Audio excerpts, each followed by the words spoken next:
findings to stakeholders. And today he's going to be talking about how rain on snow events will change through the 21st century with a case study from the 1997 New Year's flood event. So yeah, Alan, thanks again for joining us, and we look forward to hearing your talk. Take it away. Yeah, thanks, Mike. And thanks, Jorge and Suma, for organizing this. This is really exciting. I wish I could be there in person. I came in 2018 and loved it there. But yeah, I'm presenting virtually today.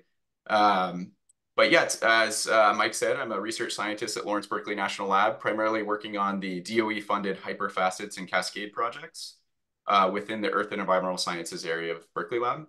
And the animation I'm showing here is kind of a glimpse of some of the simulations we've done in recreating the 1997 flood event, which was one of the most costly and damaging flood events in California history. And I just wanted to recognize all of my co-authors at the top of the slide there. A lot of them provided a lot of great input, analysis, even figures, et cetera. So I just want to make sure that they get a little time in the spotlight too. But the simulation down here is just kind of stepping through the atmospheric river that made landfall during the 97 flood, and some of the snow characteristics and how they changed because it was a rain on snow event, which led to large inundation throughout the North State. And so I'll get into the details of that moving forward, but just giving you a glimpse or a taste of what's to come. So I wanted to set the context of why we care about rain on snow events. And I know in scripts, maybe this is talking to the choir in a way, but in a warmer world, we're expecting that extreme precipitation throughout the 21st century should become amplified in a warmer world. And there's a recent study led by a colleague of mine, Mohamed Ombadi, who's now a professor at University of Michigan, who looked across a bunch of different CMIP6 models and investigated how a simple change in snowfall to rainfall in a warmer world, particularly in mountainous regions, can lead to amplified extreme events. And so what he found, or what we found, is that for every 1 degree increase in temperature, there's about a 15% increase in annual maximum precipitation. And the associated risk ratio, so this is how, say, the 2-year, 5-year, 10-year, 20-year event, as shown on the bottom table down there, changes in return frequency. So as your risk ratio increases, that return frequency becomes more frequent. And so the 20-year event, particularly at mid to high elevations, becomes more frequent in the warmer world. And so this is also shown across different regions of the world on the right. And so places that were originally snow dominated, particularly in mountainous regions, show an amplified risk ratio relative to non-snowy plains. And so there's something about mountains and changes in rain snow partitioning that really lead to this extreme precipitation amplification in a warmer world. So combined with that, we've also done research on changing snow conditions in a warmer world. In a recent study that I led last year or the year before, kind of was trying to isolate when we might experience persistent low to no snow conditions. And we define persistent low to no snow conditions as anytime you have back-to-back 10 years of 30th percentile or lower kind of snow conditions. And so it's really this persistence of low snow that really matters, especially for our water management, because we can kind of manage around a 1 to 2 year extreme low snow condition. But once we start to push into, say, 5 to 10 years, that's when it starts to undermine some of the water management infrastructure that we have and the assumptions we've made in when we might get that snowmelt timing. And so on the left here, it's looking at both the Northern Hemisphere and Southern Hemisphere along the American Cordillera, which is highlighted in black. And on the right of that is a Hogmahler plot, kind of visually depicting when we go from kind of intermittent booms and busts in snow, peak snow, to kind of regions when we get to low to no snow conditions, which are highlighted in red. And at the top of the diagram, you can see the warming level when that starts to occur. And on the bottom, you can see the year at which that occurs for this particular simulation. And then on the right here, I'm just showing visual depiction of kind of peak snow and how it looks spatially over different 20-year bands heading into the future.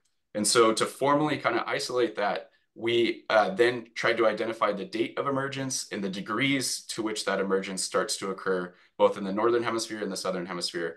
And what we found is that it starts to occur around 2.7 degrees of warming or 2.5 degrees of warming.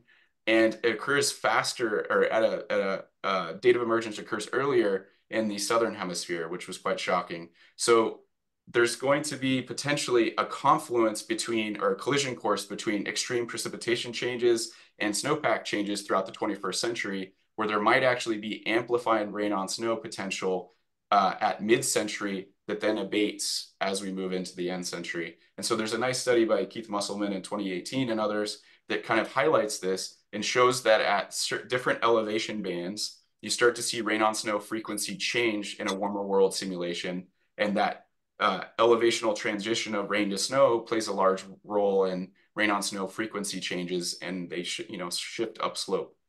And so, like I was mentioning earlier, this really matters. The speed and magnitude of the collision course, so to speak, between changes in extreme precip and snowpack really matter for resource managers, because on the left here, the upper left animation, and again, this is courtesy of my colleague, Dr. Mohammed Baumbadi at University of Michigan, but showing kind of in a historical context in the upper left, we assume that a lot of the precipitation will fall as snow, some as rain, but we can kind of manage our reservoirs downstream for this through flood pool spaces and assumptions of runoff timing and peak flow amounts, which are shown kind of on the left. But in this warmer world, when we get more extreme precipitation, primarily coming as rainfall, it kind of requires us to revisit some of our assumptions in reservoir inflow rates, flood pool space, and outflow or spillway kind of rates that we can account for, because the water year, as on the bottom right-hand side of the screen, becomes more punctuated by pulses of runoff due to more of the area of the upper watershed and mountainous regions being activated during rain, but also the double whammy of having more potential snowmelt also coming down the mountain. And so this collision course between changes in extreme precip and snowpack really matters. And so in the Hyperfacets project that I'm primarily funded at Lawrence Berkeley Lab, we're playing around with how do we translate these kind of broader scale findings from these other studies I mentioned in a more nuts and bolts way, or how can we dive deeper into the processes that are at play during these rain on snow events or compound extreme events? Because I'm one of several storyline approaches that we're investigating, or I represent. And so these storyline concepts have come up recently in the IPCC, and were kind of coined by Shepard et al. In 2019. But there are these physically self-consisting unfolding of past events under future events or pathways.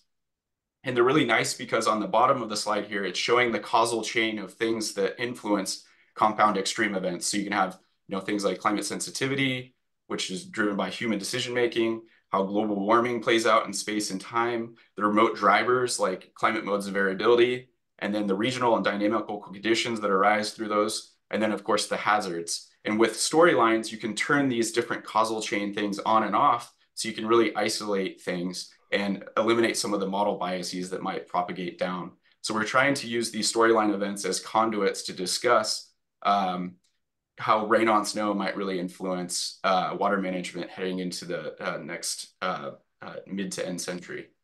And so, like I was mentioning, Hyperfacets has many such storylines that we're investigating, and some of them are highlighted on the right there. And the 1997 flood event is one such that we're looking at, but we're also thinking about mega drought, we're thinking about derechos, we're thinking about northeast snowstorms, blizzards, of course, hurricane tracks. Like say if you were to, sometimes we have forecasts of hurricanes that are off, but they might hit in a place like Miami or other places where it really matters. And so we're actually saying, well, what if actually that, historical hurricane event actually did make landfall in those places? And so these storyline approaches allow us to look at all these different extreme events and then talk with the water managers that we engage with consistently in Hyperfacets on how would you change management in certain ways, or how would you think about risk or hazard?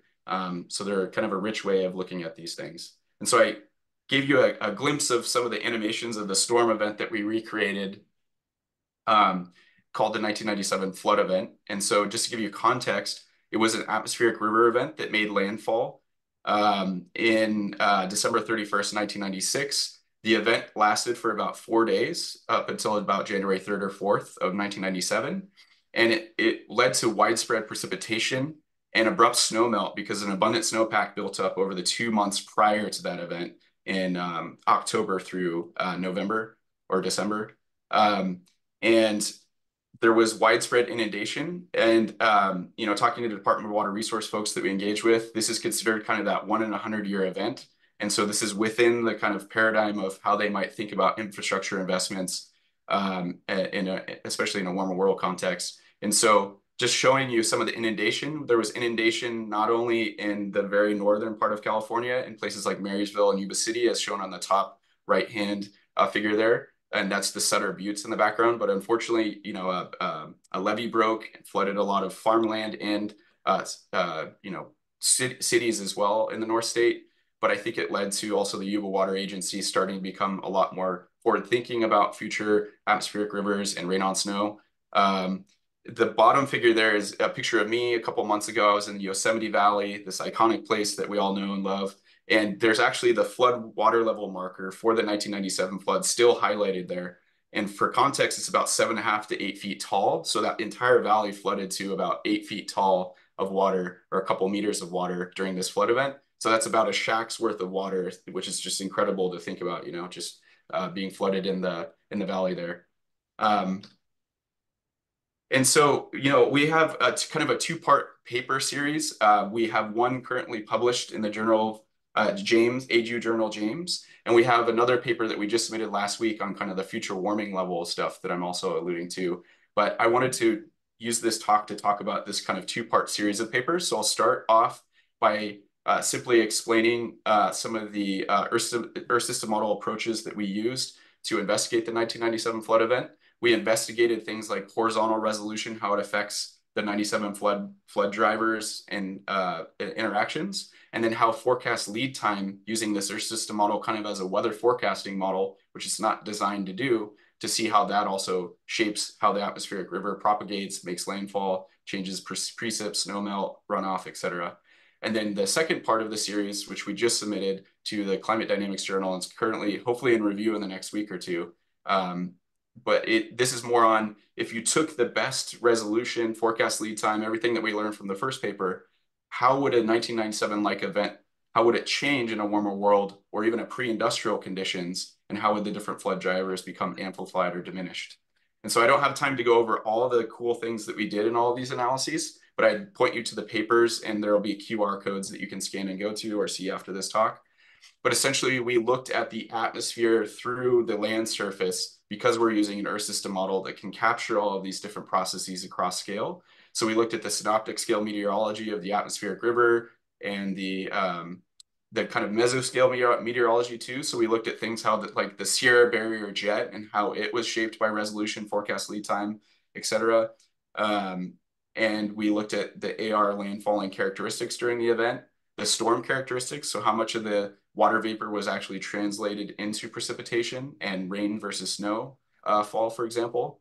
And then we looked at the land surface response. We looked at runoff and inflow into reservoirs.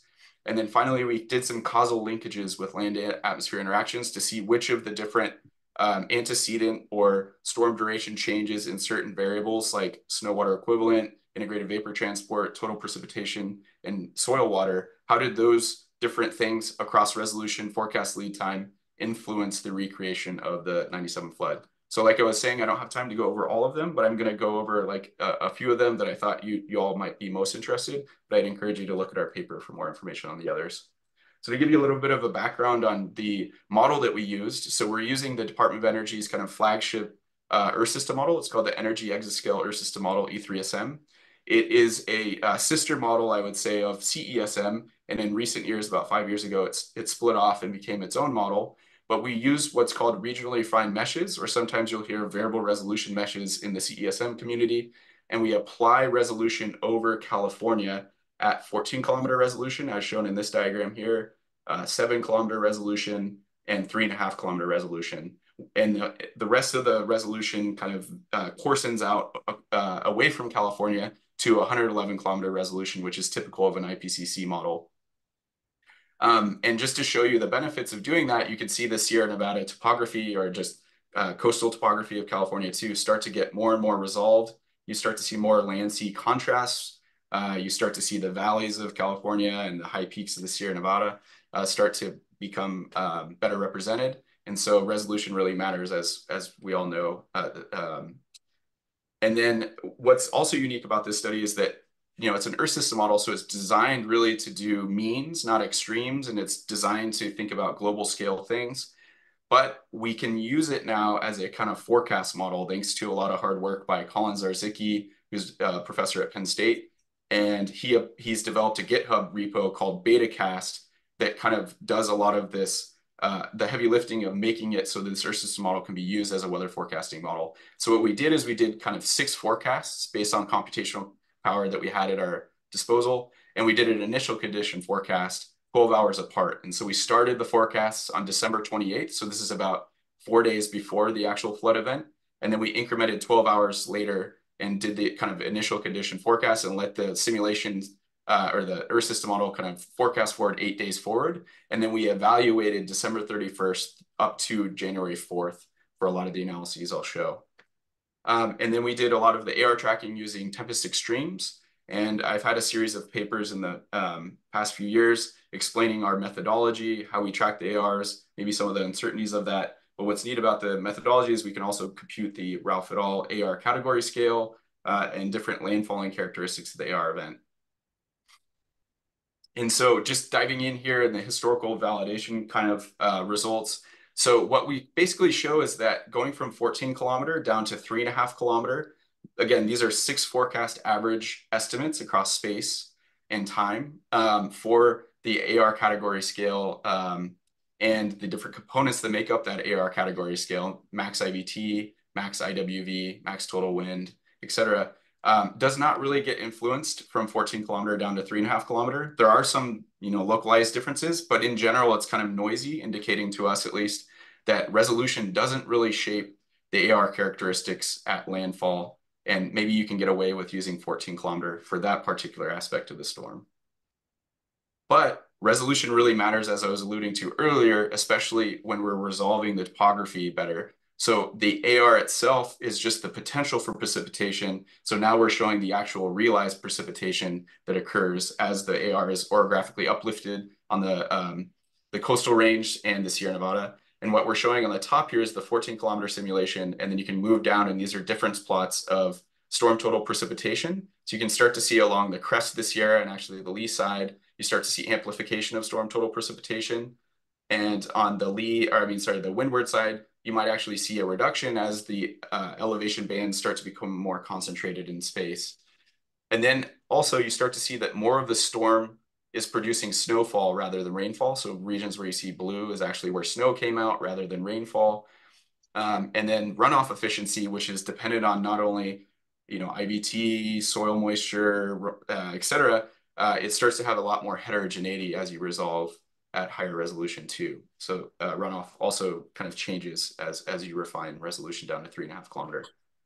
Now, to compare this to in situ measurements and some of our best available gridded products for precipitation, we are comparing to the NOAA kind of storm summary gauges that they use to produce that storm summary. So those are the greenish dots or yellow greenish dots here on the map on the left. And then we're using the LIVNA product to estimate across space. And so what we're showing is that in the LIVNA product and ERA5, which acts as the initial conditions for our forecasts, at least at these 52 gauge sites, it kind of represents the interquartile range of these precipitation gauges well, but some of the extremes are not well represented.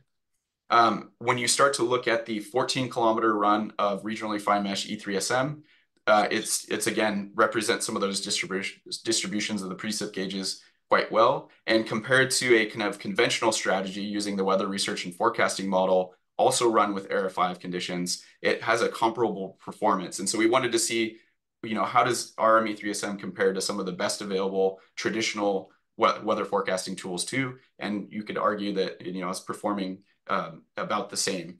But as you refine down to 7 and 3.5 kilometers, that's where you really start to see some of the extreme storm total precipitation start to be better represented and match a lot more with the precipitation gauges that we compare to here on the plot on the left.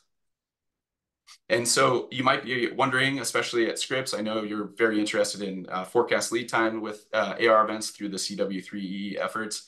So what we found, at least with RME3SM, is actually forecast lead time, at least 2 to 4 days out, kind of leads to a randomness in the storm total precipitation across those 52 gauges. So we would argue that at that 3.5 kilometer resolution, which was the best performing, you can't really identify a forecast lead time with those lead times up to 4 days, which one performs best. So moving forward, we just use the ensemble average of those 6 forecasts, which is the one here right next to the precip gauge distribution. Now looking at storm duration changes in snow water equivalent. So this is essentially the snow melt or snowfall buildup of snow over the storm duration. We again compare to snowtail sites. There's about 50 of them, I believe, that are highlighted as black dots here. And then we also compare to the UCLA SWE data set that's produced by Steve Margulis and his team. And again, we show the same kind of different model runs, climate products, et cetera, in the same order. But these are the snowtail sites where you show both positive DSWE, so a buildup of snow in certain sites, and a lot of negative DSWE occurring, meaning there was a rain on snow or a snowmelt pulse that occurred. Looking at Margulis's data set, the data set actually shows maybe a little bit more of a snowfall buildup than even the obs are showing.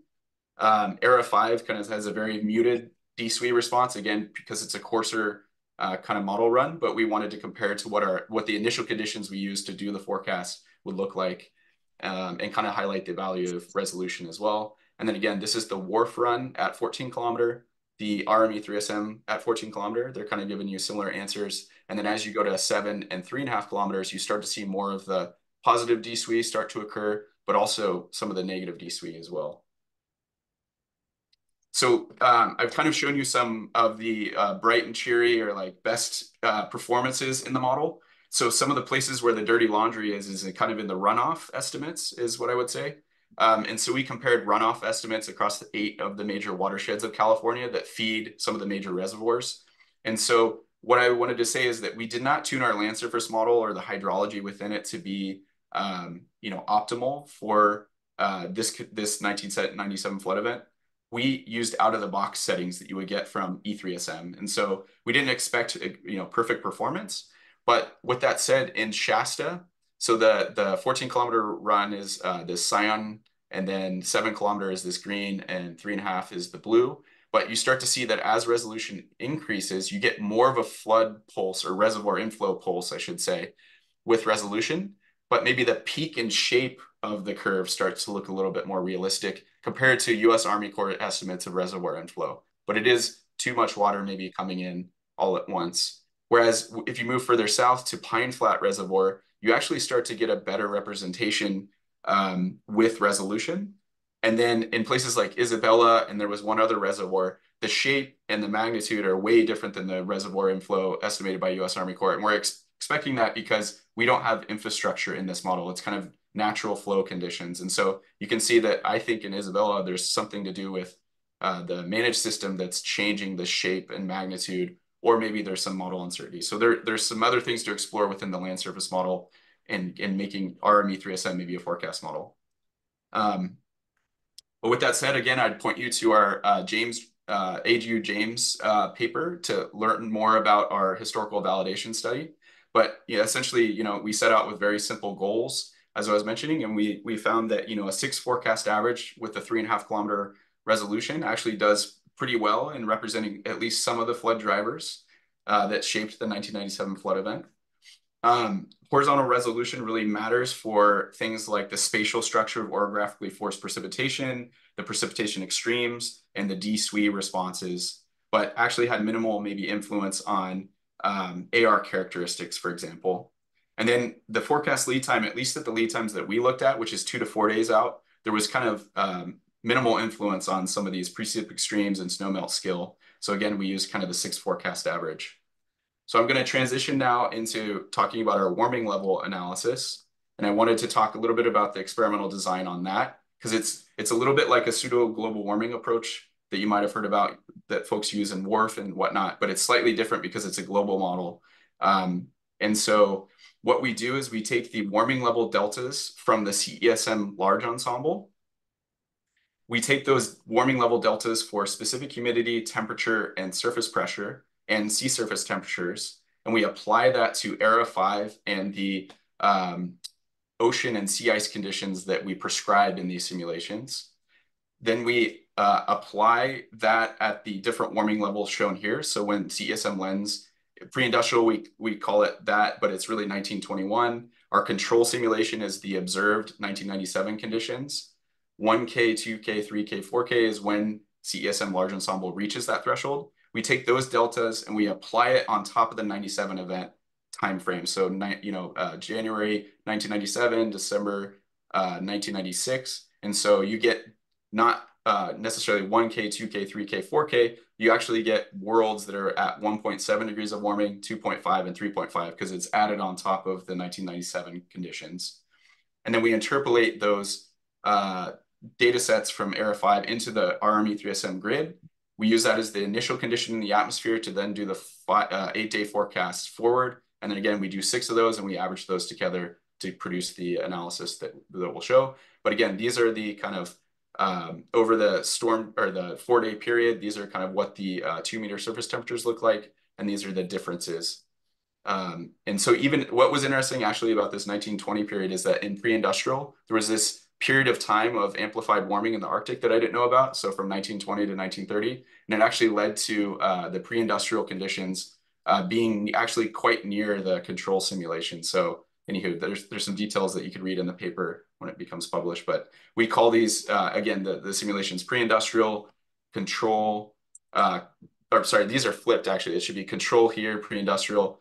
Contemporary climate is actually when we reach that 1K of warming. 1.7 is the 2K, 2.5 is the 3K, and 3.5 is the 4K. And then from the land surface model perspective, we take these same CESM large ensemble deltas applied to ERA5. We run the land surface model in E3SM offline for 5 years prior to the event so that the antecedent land surface conditions like soil moisture concentrations, snowpack, et cetera, experience the warming level deltas of specific humidity and temperature and surface pressure over that 5-year period, but it would essentially recreate that past 5-year period in the land surface model. Then we output the initial conditions from that offline simulation, plug it into the RME3SM forecast simulations, and then forecast 8 days forward. And what you can see is that at the beginning of the flood event in the control simulation, you see a lot more spatial extent of SWE and depths. But as you get to 1.7 and 3.5, you start to see, even at the start of the event, you have a lot less snow in the Northern Sierra, for example, portions of Nevada, et cetera. But I just wanted to show visually what that looks like in terms of how the land surface conditions at the start of the forecast also are different in these warmer worlds. And so I'm showing some of the AR category scale and some of the synoptic meteorology of the landfalling of the AR over the 4-day period. So the AR landfalling or the IBTs fields are shown on the left across different warming levels as you move down. So again, the control simulation is that observed 1997 conditions. Then there's pre-industrial, contemporary 1.7, 2.5, 3.5. And not surprisingly, because IWV goes up systematically in a warmer world due to the Clausius-Clapeyron relationship, you start to see that more of the AR category 4 and 5 regions, so those are primarily hazardous resource management, start to expand in area throughout California as we move towards a warmer world. What's kind of interesting though is that in a contemporary climate, say I think it's around 2019 when we sampled the 1K in the CESM large ensemble and pre-industrial 1920s, the kind of character of AR category scale doesn't really change dramatically. And we'll actually see that play out too in other parts of the flood drivers. So we concluded in our analysis that even in a contemporary climate or in a pre-industrial, the 97 flood event would have been comparable across some of the flood drivers. But as we move to 1.7, 2.5, and 3.5, that's when you start to see differences, which I'll get into.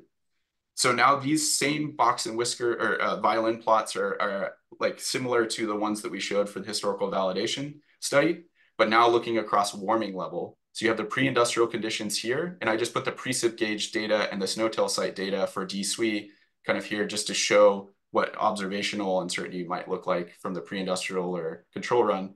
But from a precipitation standpoint, there's not really a big difference across warming levels with storm total precip. So this is 4-day precip totals. But as we look at snow, as you get to about 1.7 degrees of warming, you start to see that this threshold response in the snowmelt versus positive snowfall aspects of the storm start to change within the gauges that we looked at. And actually at 1.7, you see a lot more negative DSWE, meaning more snowmelt occurring at 1.7. And And then at 2.5 and 3.5, you start to see the amount of snow that melts decreasing because there's less snow available to melt, even if it's activated for melt. So to show this spatially now, I can't show all of the different warming levels, but I wanted to highlight, pre-industrial 1.7 and 3.5, because I think they're kind of samples of the different extremes that we saw in the simulations. So what we're showing on the left here is storm total precipitation, like I showed previously. And what you can see is that there are parts of Northern California that actually decrease in terms of storm total precipitation, but across the state and into Nevada, especially on the lee side, at 3.5 degrees of warming, you start to see more precipitation coming out in a warmer world, although at a sub-Clausius Clapeyron rate. So we would expect storm total precipitation to scale maybe at 7% per degree of warming, and we actually see it lower than that. And so we looked at storm total moisture flux convergence, for example, and some other things to kind of decipher why that might be. And there's more kind of physical descriptions of those in the paper itself. But interestingly, what we see is that snowfall partitioning, similar to DSWE or negative DSWE, starts to decrease in a warmer world. So you get more rain, less snow. And the precipitation efficiency, so that's the amount of precipitation you get per amount of IWV, also systematically goes down. And so due to atmospheric stability and some other things that I was alluding to that we get into in more detail in our paper, that's potentially why the precipitation totals are increasing, but not at expected rates in a warmer world. But when you look at not just the 4-day totals, but you look at, say, 10-minute outputs, because we outputted daily, like 3-hourly, and actually down to 10-minute resolution precip amounts, we start to see this difference in how precipitation scales with Clausius Clapeyron, where at the storm total precipitation amount, at least on the windward side of the Sierra Nevada, these are again showing the different distributions across warming level. Black line is the expected precipitation scaling with Clausius Clapeyron. So that's the expected scaling of saturation vapor pressure is the black dot. And essentially the gray dot would be what the simulation actually gives you in terms of a mean precipitation scaling. And so on the 4-day totals, it's sub-Clausius Clapeyron. But at 10 minutes, especially at 1.7 and 2.5 degrees and above, you start to see that it's super Clausius Clapeyron, meaning that you might have more short duration bursts of rainfall in a warmer world, particularly on the windward side of the Sierra Nevada, which again has implications for reservoir inflows, localized flooding, et cetera. And to break this down a little bit further, like I was alluding to earlier, Mohammed's study kind of looked at how the rain-snow transition region in mountains experience more of those bursts of rainfall in a warmer world, and where you see that super Clausius Clapeyron scaling. So we wanted to break down the windward Sierra Nevada into rain versus snow-dominated regions. And so what I'm showing here is just the max 10-minute precip at every grid cell compared to the control simulation. So this is a boring graph because this is supposed to be a one-to-one line just showing the control simulation. But I wanted to show you the structure of the plot before getting into the other warming levels. But essentially anywhere where it's blue, it's primarily dominated by snowfall during the event. Anywhere where it's red means that it's primarily rainfall. But as you move into different warmer worlds, you start to get this rain-snow transition line starting to emerge. That's the cyan colors in these plots down here. And in these regions of cyan colors and blue colors is where you start to see that super Clausius Clapeyron scaling occurring. So in this rain-snow transition line, you start to see more of these bursts of rainfall occurring in a warmer world. And that's highlighted by grid cells where you see above the one-to-one line starting to occur more and more. And so you see this kind of popping out more as you go up with warming. We also provide these plots in the paper from a storm total precipitation perspective and an hourly perspective, but I didn't have enough time to share all of those results. But at 10-minute is where you see the signal most. Now, zooming into the snowpack response with warming in a spatial structure sense. So this is showing the antecedent snowpack on December 31st, 1996 in the control simulation and the snow densities. And so as snow density gets up to 1,000, that means it's a very wet snowpack or basically water. And anything lower than that, that means there's more air pockets in space in the snowpack. And so it's a very wet snowpack even at the start of the event, even in the control simulation. But as you start to go to a warmer and warmer world, you start to see more of the area of snowpack in the warmer world become much closer to kind of watery conditions or, spring snowmelt almost conditions. And more of the snow water equivalent is actually reduced because of the spin up process we did with the land surface model. But then to formalize that, we also calculated the cold content, which is essentially the amount of energy you would need to overcome to induce melt in a warmer world. And we show that the cold contents increase even in these high alpine regions of the southern Sierra Nevada, which means that more of the high southern Sierra Nevada would be susceptible to rain on snow and abrupt melt in a warmer world. And then advected energy here, this is just like an offline calculation of how much the raindrops from the storm would have added to the cold content. And so there's issues in the land surface model not always accounting for this, but basically what we're trying to show in an offline calculation sense is how much the raindrops would actually have contributed to changes in cold content. So it gets in a little more detail in our paper about that. Now looking at the runoff response, right? Because it's the combined effect of extreme precip changes, snowmelt changes, etc. We're showing the storm total runoff on the left here and the antecedent soil moisture conditions before the flood event. And so what we're showing is that in a pre-industrial sense, actually, there are places where you might have gotten more of a snowmelt pulse, particularly in the northern Sierra. But as you get to warmer and warmer worlds, you start to see that reduce, that runoff response, at least from a storm total or 4-day sense. But there are places in the southern Sierra where you start to see amplified runoff in a warmer world. And that's partly due to the fact that the soil moisture concentrations are increased at the beginning of the event, but also because of that snowmelt pulse and the cold content of the snowpacks in the high Sierra being available to melt. And so looking at this from another perspective, so looking at runoff efficiency, so that again, this is just a ratio of the total precip over, or the total runoff over the total precip. And so what you see is that in a warmer world, your runoff efficiencies go down, except for in regions where you have that antecedent snowpack still available to melt. And so that has implications also for reservoir inflows where you might have these short duration bursts of rainfall occurring, but maybe not as much in terms of a storm total, except for in the southern Sierra Nevada regions. Now looking at max runoff, so this would be the because I only output runoff, unfortunately, at 3-hourly rather than 10-minute. It would be great to look at how a 10-minute runoff responds in a future experiment, but we didn't have that. But from a 3-hourly max runoff perspective, so this is looking at the max runoff at any given grid cell. It's showing that it's primarily muted throughout the Sierra, except again, in the southern Sierra Nevada, kind of alluding to that these bursts of rainfall might become more of an issue. Well, I'd love to look at 10-minute actually before making a conclusion about that, but it seems like in these areas of snowmelt, maybe max runoff responds in an increased sense, but primarily throughout the state, it's a decrease. So in the paper, we also developed these Sankey diagrams. So this distills all of the different fluxes and stores of water during the flood event over the 4-day period into reservoirs, which are the kind of horizontal boxes shown here, starting with IWV and going all the way to storage, runoff, ET, and then also snow water equivalent down here. And all of the units in these are in cubic kilometers. And this is from California wide. So this is across California. What are the aerial volumes in California for these different reservoirs? And then just for conversion, it's 1 cubic kilometer is essentially your 0.80 million acre feet. But you can kind of see how the water transfers from the atmosphere all the way down to the land surface and then gets stored during the event over its lifetime. So showing California now from the control simulation perspective versus the 3.5 degree perspective, you start to see that there's more remaining IWV in the event, right? So that decrease in precipitation efficiency starts to play out, although you still get more precipitation because you have more IWV to translate into precipitation. A lot less of the snowfall and antecedent SWE is produced during the event. There's more rainfall, as we were talking about. And then what's interesting is runoff decreases. ET actually increases during the event.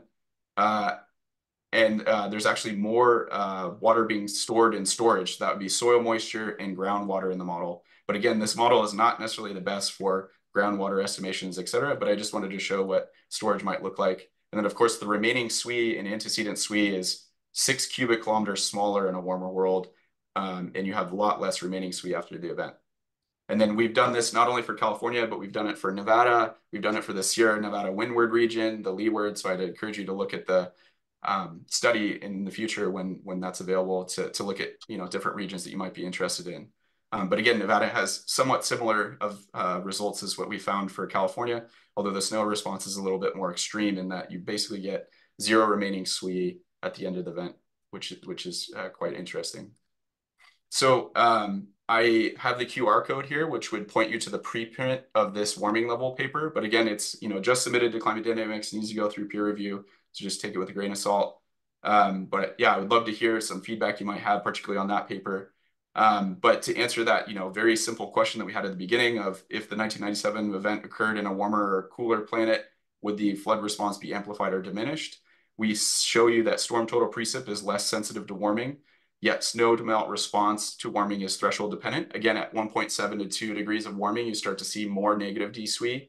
But then as there's less snow to ablate in the even higher warming levels, you see less snow to melt. So there's this threshold dependence and warming level dependence that's really important. Storm total precip does not scale as expected with costliest clapeyron, but hourly to sub-hourly precip does, and more of it comes as rainfall. So that kind of presents you a different challenge of a rain on snow event in the future, or maybe it's just a rainy event in certain parts of California. And the runoff, surprisingly, is more muted in a warmer world, but is enhanced in regions where that antecedent snowpack is available to melt, particularly in the southern Sierra Nevada. But there's questions about, we could only look at 3 hourly max runoff. If we looked at 10-minute, we might see a different response, or potentially there's structural uncertainty with the models that we're using too. So now in follow-up studies, we're working with some colleagues of mine at Berkeley Lab and NCAR to run some of these hydrometeorology data sets through the WEEP model that has infrastructure and levees, reservoirs, et cetera in it, and through the HMS model to kind of look at how the flood responses with the built infrastructure and maybe with better representations of runoff might be altered in a warmer world. So stay tuned for that. But, like I was wanting to get at, I don't just want to stop at the science. So we try to really stay, what we think the implications are for water resource managers and emergency planners in a warmer world. So we came up with 5 ideas, and I'd love to hear if you have any others. But essentially, this peak rain on snow hazard potential is around 1.7 to 2.5 degrees of warming. And so there's implications for things like forecast informed reservoir operation, which have assumptions on reservoir inflow potentials, flood pool space that you would need, and the spillways are designed for a certain flow rate. So we would have to rethink some of the rain on snow hazards in a warmer world. And this 97 flood study gives a glimpse of how those different processes might interact to change those sorts of things. Rain on snow events could include more intense short duration rainfall. And in the paper, this is the one uncertainty about our paper, or big uncertainty, is that we're using a single model and it's a single rain on snow event, right? So what we tried to do in the discussion section is broaden and look across other studies. But what we see is that short duration rainfall is not just found in our study. It's found for atmospheric rivers in the observational record. It's found in other modeling studies, for example, done at Scripps.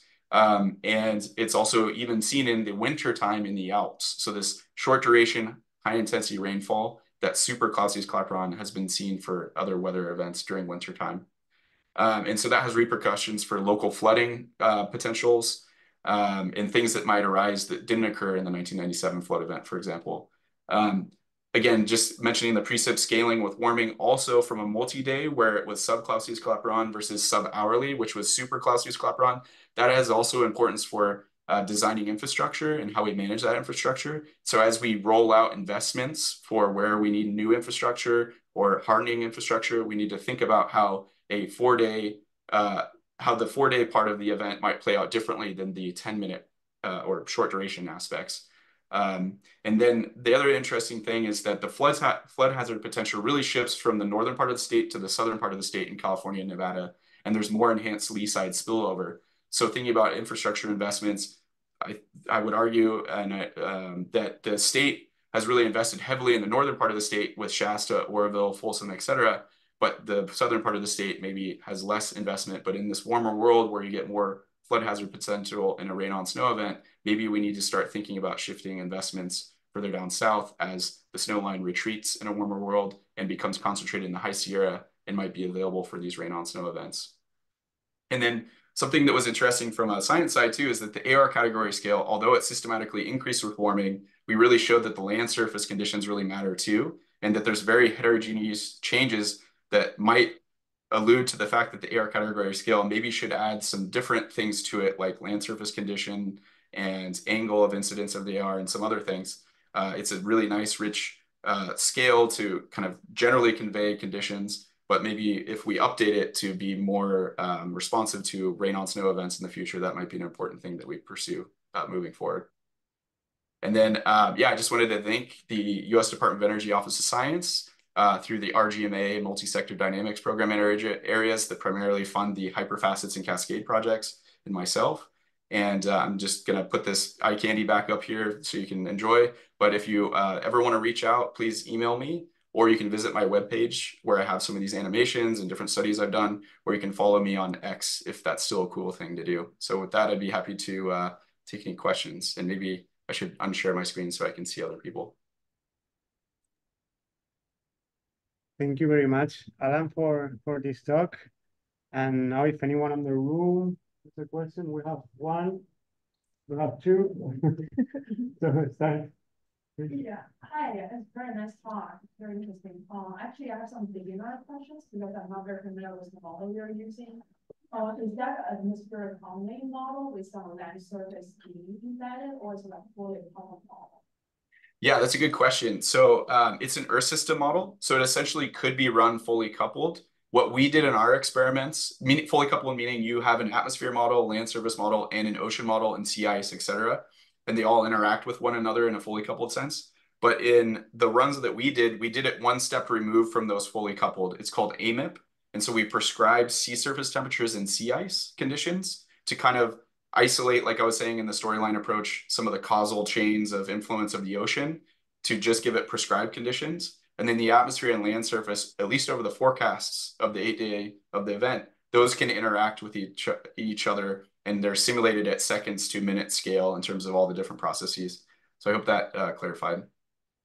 Extended correctly is more closer to like offline-ish, like offline to a certain extent.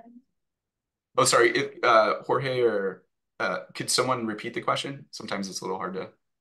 More close to like offline-ish, like often model, and have some like interaction with it. Still, it's like you're still taking like land process into on the model simulation. Yeah, so that aspect of the land surface model spin up is an offline simulation, meaning that it's just the land surface model, and then we prescribe the ERA 5 conditions with the warming deltas or without them. And then the sea surface temperatures and sea ice that are prescribed are also adjusted for differences in being around or near freezing with the CSM large ensemble deltas that we mentioned.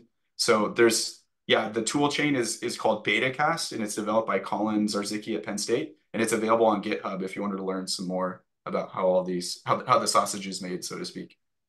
Sorry, just one more, like more technical questions about that, but I'm not sure too much time. So regarding like the self-melting or like a rain on snow process, is there any of like refreezing being taken into account, or there are video changes on the surface being taken into account for the process?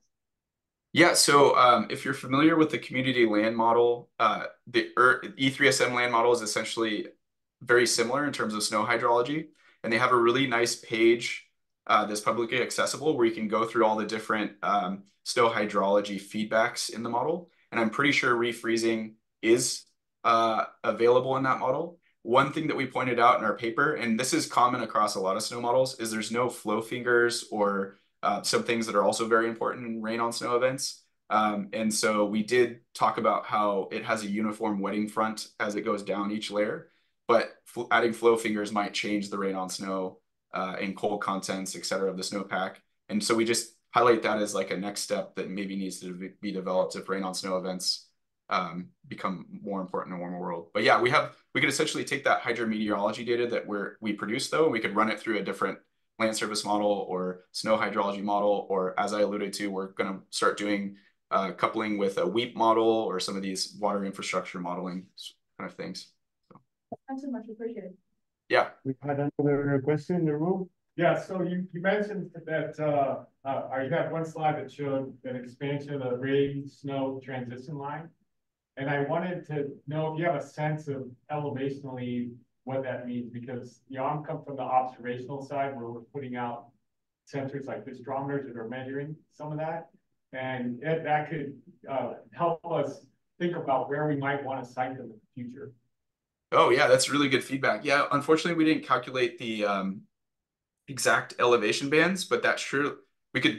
we could do that quite easily, right? I could just calculate the elevations where that Scion region, I don't know if you remember the plots where that exists. Yeah, and if you want to talk offline, I could definitely share some of that information, or we could talk about how to get those estimates. For you. Yeah. Thank you.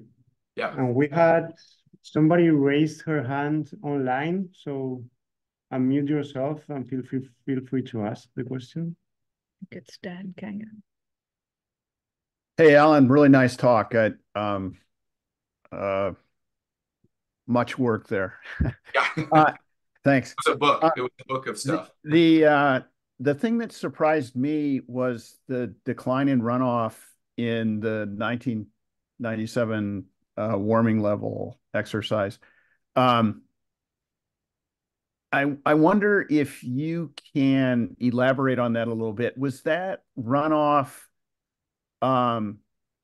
calculation confined to the immediate storm period, or was it a prolonged calculation that considered runoff thereafter? The other thing that I wondered about that was unpacking that. Is that runoff decline attributable to the fact that there's not as much snow to begin with? And how much of that contribution is there compared to the increase in the evaporative losses? Yeah, it's a really great question. Yeah, it puzzled us too, or puzzled me at least. So to answer your first question, we have plots of both the storm duration change in runoff. So that would be our storm total, I should say. So it's the cumulative sum of runoff in the different experiments and the difference from one another. And that's over a 4-day period. We show that reduces in a lot of places throughout California, except for near the Southern Sierra where there's still snow. But we also showed max hourly, or 3 hourly, I should say, because in the land surface model, we output at 3 hourly frequency at the max frequency. So we also showed plots there, and they kind of match with the storm duration ones. What I was alluding to, though, is that I wish we would have, if we redid the experiments, did the same thing as we did for precip, where we output 10-minute or something like that, because that, I think we can't say definitively that sub-hourly, sub-3 hourly, those changes might not have, might have led to reduced runoff. So I think that's one uncertainty within our experiment and output variables that I wish we would have been forward thinking about. The question about drivers and how they change. So I had plots showing the soil moisture at the start of the event on the December 31st, 1996. Soil moisture generally dries throughout much of the North State where there was that reduced storm total runoff and max hourly. So I think that helps to offset some of the runoff potential that would go downstream. But also, yes, the snowpack was reduced. But if you remember the Southern Sierra, you actually see there's still some snow, and the soil moisture is actually wetter in a warmer world because probably the snow is starting to melt right before the event even occurs. And so there's this heterogeneity of interactions, I guess, is what I'm saying. And Northern Sierra and Southern Sierra kind of have different responses, and the windward and leeward. So I don't know if I answer your question, but yeah, well, that certainly helps. It's one of the generalizations that we often make is that that a warmer world is going to be flashier and more immediate runoff and so forth. So this result is a bit conflicting with that that notion that we've been probably broadcasting maybe a little too fervently. But your point about other storms and generalizing, I think, is an important one. So that at least it's planted some seeds of doubt, at least on my end. Thanks. yeah, and it needs to go through peer review. So I hope, we'll have rich feedback, I'm sure, on that particular result. Yeah. Okay. Thanks, Alan. Yep. Thank you. I have one question. Was this a deterministic forecast or a probabilistic forecast? Yeah, so it's yeah, how would you say that? So we didn't think about it from a probabilistic sense. We could have taken the 6 forecasts and maybe done like some type of uncertainty analysis at each grid cell across different flood drivers, but we didn't do that. We just averaged across the 6 forecasts in the warmer world. But yeah, this data set could essentially be evaluated maybe in a probabilistic sense if that's what you're getting at. But we didn't do that. And then moving forward into the warming level paper, based on our historical validation paper, we just kind of move forward with the 6 forecast average because we had this huge dimensionality problem where we had forecast lead time, resolution, all the warming levels, and we wanted to reduce some of that dimensionality heading into the warming level paper and just make it about warming level responses on average across forecasts. So yeah, that's a great question. And also we could have done lead times further out too, right? And seeing how the AR could have been more of a hit or a miss or where it made landfall. So that could be another area of exploration in the future. Maybe have you considered like changing the parameterizations of the Earth system model? Yeah, there's tons of WRF studies that have been done, I think by like Justin Minder and others, playing around with some like boundary layer coupling during AR events or microphysics or convection scheme or yeah, you know, land surface model assumptions. And I think that would be a rich thing to explore. This was kind of the first benchmark, right? But there's tons of other work that should be done. But yeah, it's one of the first times this Earth system model has been used in this extremes kind of perspective and a compound extreme where you really care about the land surface and the atmosphere at the same time. So we're just trying to highlight that we shouldn't always just develop the model for the means moving forward. Do you have an estimate for the inference time? I know maybe running the Earth system model on the computational infrastructure. How long does it take to produce these 7-day, 8-day forecasts? Yeah, I don't have that right off the top of my head, but yeah, if you have access to a supercomputer, they're not too costly because you're just simulating over an 8-day event. And actually the spin up of the land surface conditions and all that isn't too bad. So if you're used to doing, I don't know, 10 to 30 to 100 year projection style simulations, which I've primarily done in the past, they're nothing in comparison to that. But the data volumes are quite large when you start to output these high frequency variables for, you know, 3D atmospheric variables or 10-minute frequency output. So that's maybe where things start to get hairy in terms of like thinking about storage size space on supercomputers. But yeah, if you follow up with me in email, maybe I can find that out for you too, if you're thinking about it. And you could go to the GitHub repo of the Betacast to also maybe see how yeah. Thank you. There's one last question in the chat.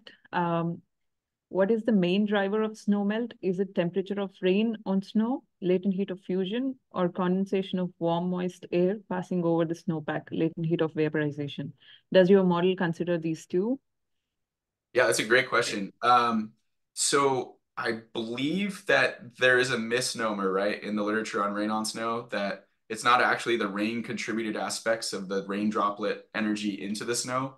It's more the latent heat, sensible heat fluxes above the snow that leads to melting and the cold content of the snow being at or near the ability to melt. And so the model doesn't account for, at least directly, the raindrop contributions to the snowpack, like I was mentioning when we calculated advected energy, but it would account for these latent sensible heat fluxes and things that shape cold content,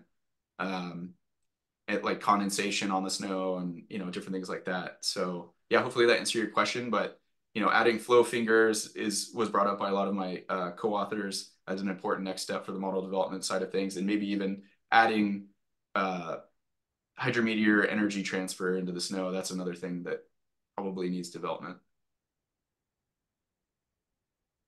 Great. So if there are no more questions, then thank you very much, Alan, for joining us on our Science Friday talks. It was a pleasure having you here. You gave us a really nice talk. Yeah, Hope to see you next time in San Diego. And we will share the recording with you. Sounds good. I'm always available for a beer at the pier. So yeah, let me know. Great. Thank you. Yeah, please share the recording if you mind. Yeah. Yeah. Cool. Have a good weekend. Have a good weekend. Bye. Stay dry.